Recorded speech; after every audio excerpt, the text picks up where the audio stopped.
He aquí la amarga ironía de la agricultura moderna. Renunciamos a sabores extraordinarios en nombre de la eficiencia, y ahora las variedades que abandonamos de repente valen una fortuna. Maíz que brilla como joyas esparcidas, tomates tan preciados que alguna vez pagaron hipotecas, y sandías marcadas con patrones celestiales que desaparecieron durante décadas. Gracias por vernos. Continuemos. Estos no son reliquias de museo, son tesoros vivientes escondidos en catálogos de semillas y jardines caseros, con sabores tan asombrosos que los chefs pagan sumas exorbitantes solo por probarlos. ¿Y la parte más sorprendente? Puedes cultivar cada uno de estos alimentos olvidados en tu propio jardín. ¿Y la parte más asombrosa? Puedes cultivar cada uno de estos alimentos olvidados en tu propio jardín. Imagina abrir una mazorca de maíz y no encontrar granos amarillos, sino un caleidoscopio de joyas vivientes. El maíz gema de cristal no solo parece de otro mundo, representa uno de los accidentes más hermosos en la historia de la agricultura.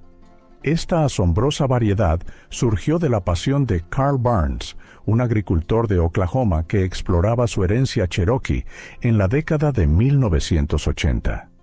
Barnes polinizó de forma cruzada variedades ancestrales: maíz palomero, enano Pawnee, flor roja de Osage y maíz cherokee, creando algo que parecía más arte que agricultura.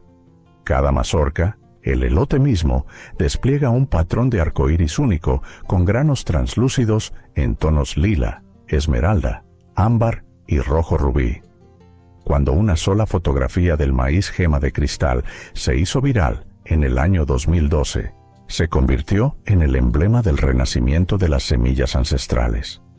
Pero este maíz ofrece mucho más que una belleza digna de una fotografía perfecta. Como variedad de maíz duro, produce la polenta más sabrosa que muchos han probado jamás, con una complejidad dulce y de frutos secos que hace que el maíz moderno parezca insípido en comparación. ¿La tragedia? El gema de cristal nunca fue comercialmente viable. Su período de maduración de 110 días y su apariencia variable no encajaban con la demanda de uniformidad y velocidad de la agricultura industrial. Lo que el mundo comercial rechazó, los guardianes de semillas lo acogieron, preservando no solo una planta, sino una conexión viva con la sabiduría agrícola de los nativos americanos.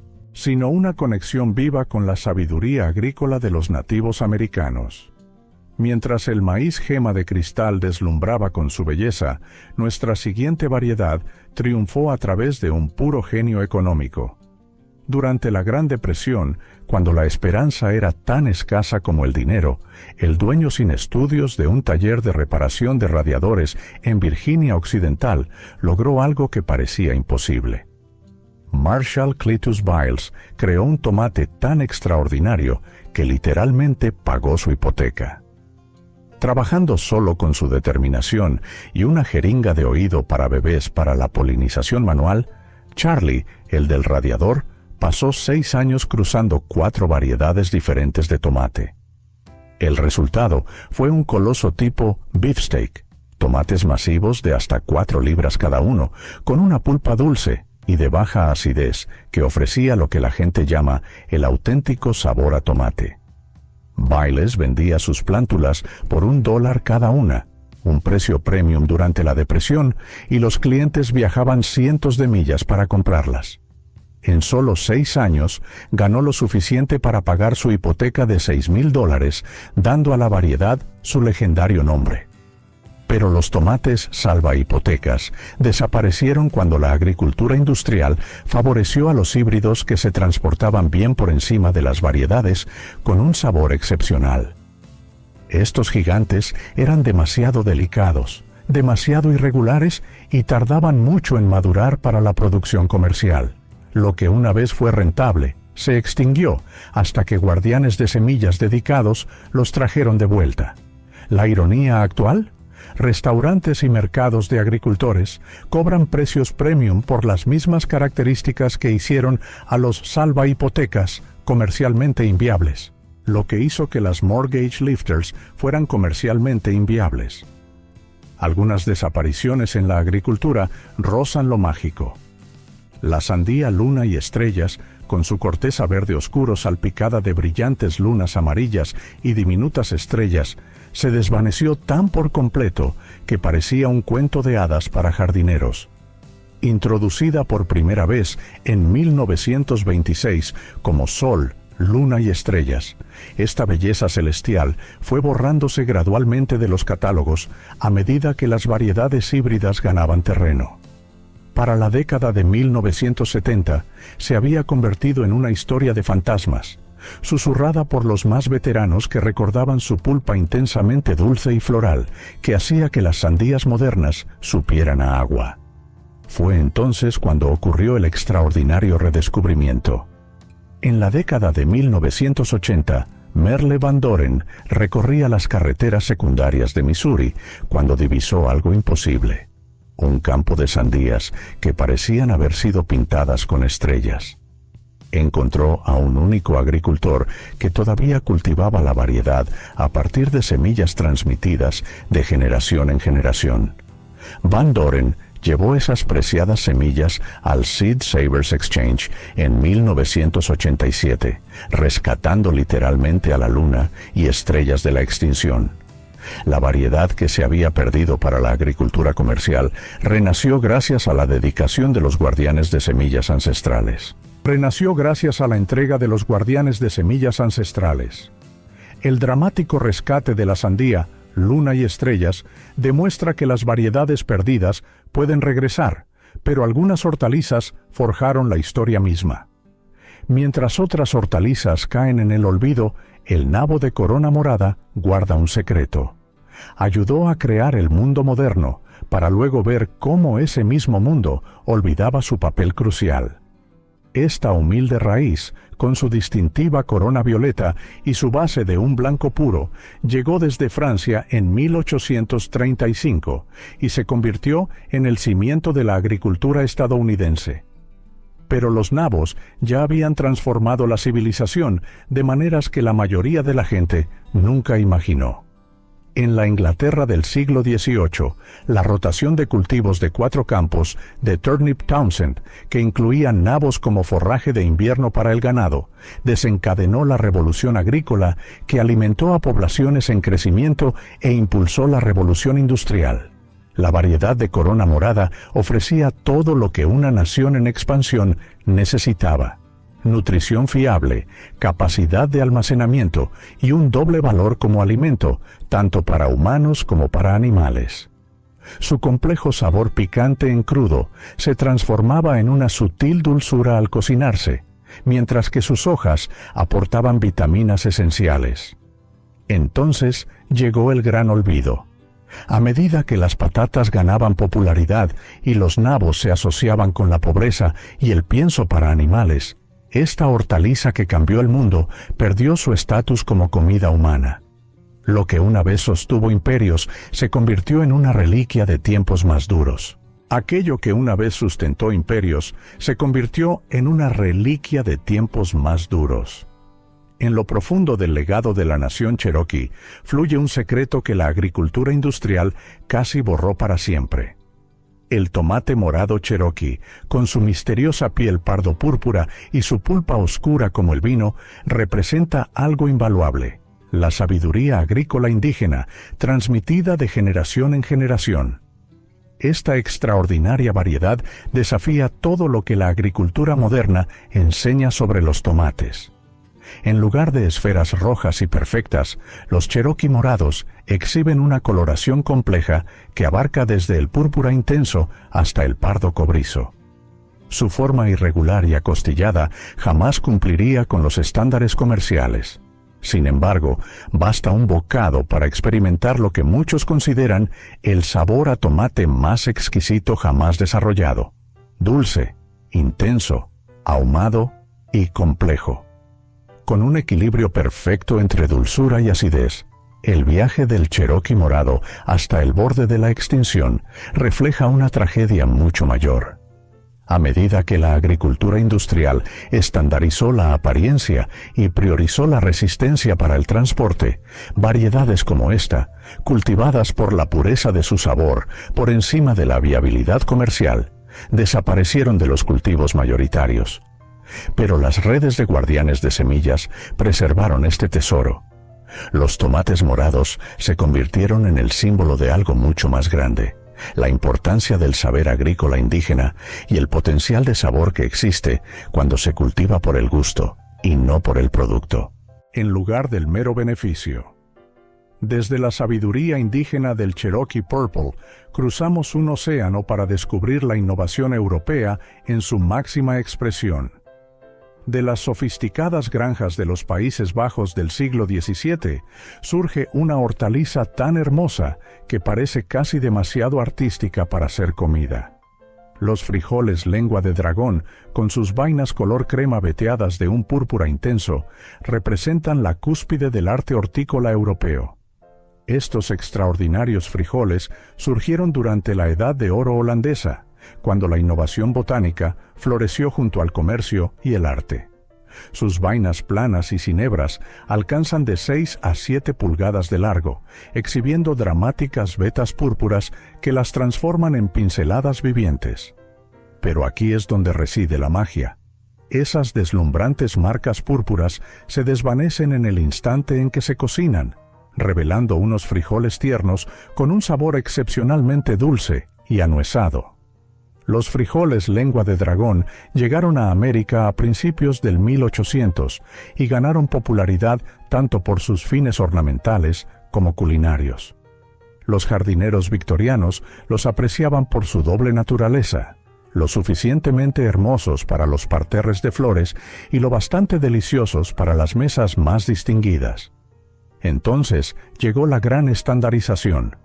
La agricultura industrial exigía frijoles de apariencia uniforme, que se cosecharan mecánicamente y se procesaran con eficiencia.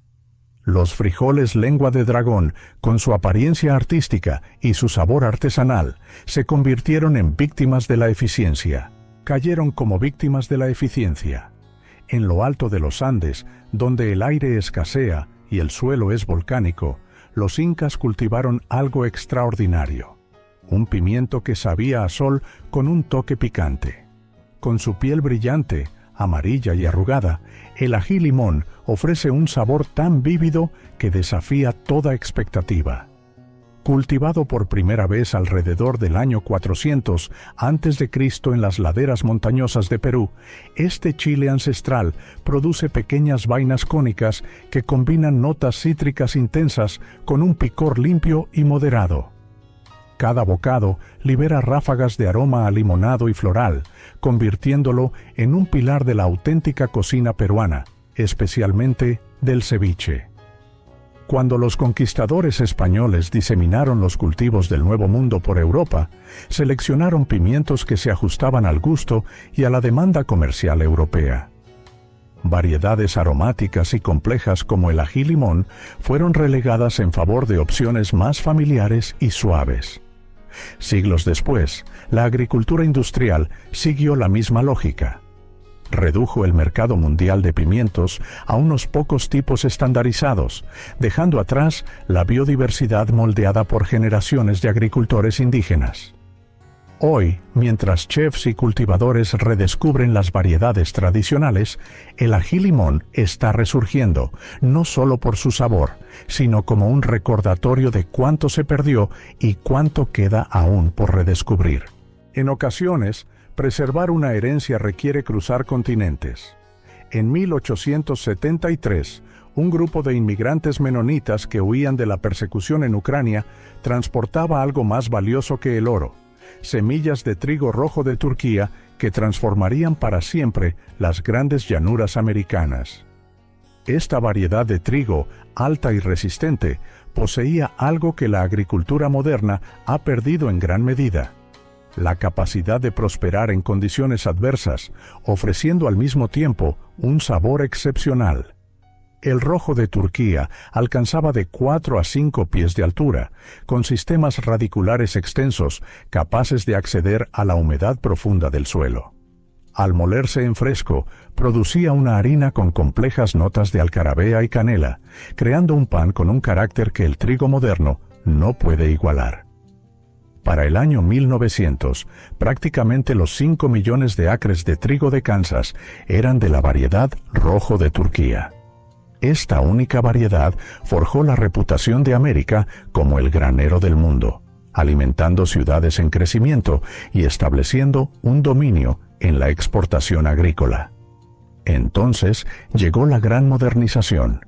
Los fitomejoradores desarrollaron variedades enanas más bajas que no se volcaban con el viento, maduraban uniformemente para la cosecha mecánica y producían mayores rendimientos. El rojo de Turquía, con su gran altura y características tradicionales, quedó obsoleto casi de la noche a la mañana. Lo que ganamos en eficiencia, lo perdimos en sabor. El trigo moderno, criado para el procesamiento industrial, produce un pan que necesita saborizantes artificiales para lograr lo que el rojo de Turquía ofrecía de forma natural. Aquel color que el rojo de Turquía proveía de forma natural pronto tendría competencia.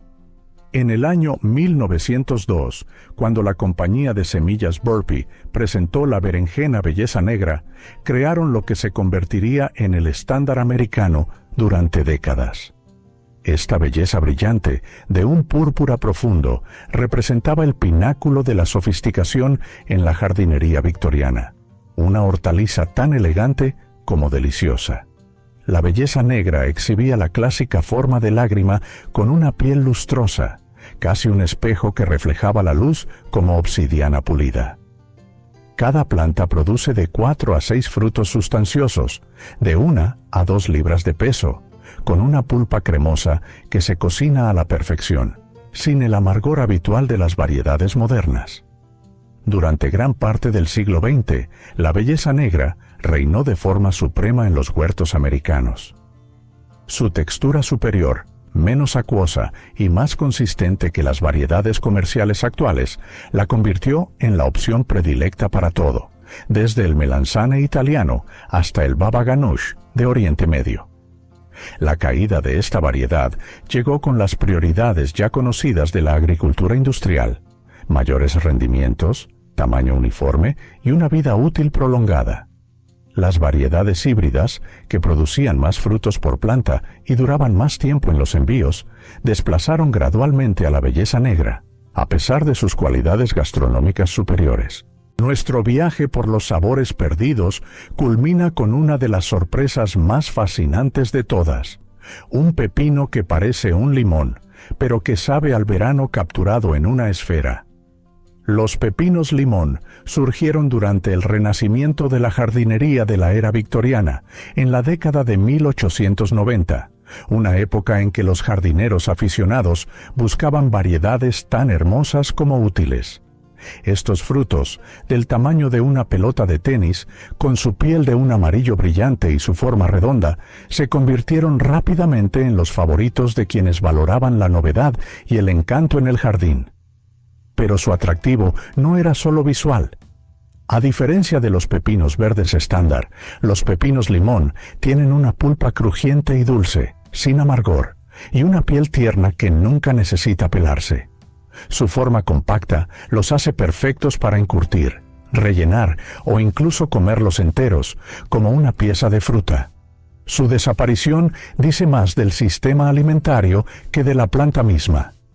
Mientras la agricultura industrial se enfocaba en pepinos uniformes y alargados que encajaban en máquinas y estantes de supermercado, variedades peculiares y sabrosas como el pepino limón fueron silenciosamente desplazadas.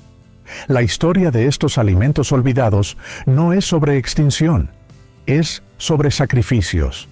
Renunciamos al sabor, la variedad y la historia a cambio de vida útil, uniformidad y producción en masa.